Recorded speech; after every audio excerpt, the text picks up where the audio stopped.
Hey everyone, Gil here at Graymanprepping.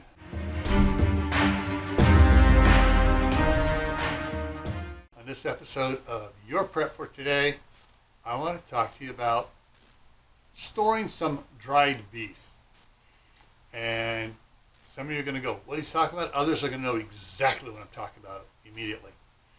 One of the things my wife and I like, unfortunately our kids don't, which sometimes is good for us because we'll make it and make them fend for themselves, is cream chip beef on toast. And so we get the dried beef here. Actually, you can see what it looks like in there. And we stock up a bunch of this, and we will, we use this for making the cream chip beef on toast. You can also use it for other things as well. There are a lot of recipes out there for that. And if you go, like for Hormel has on their website, has links to different recipes using this. So that's just one more way of storing meat that you can use to keep variety, so you don't get food fatigue by just eating the same stuff over and over again.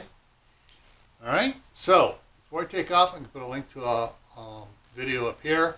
I'm going to put down here. I'm going to playlist to my prepper pantry. I'll put another video over here, and I'll put a link up here to my other channel, Camp Patton Family Compound, which has a lot of cooking stuff on it over there.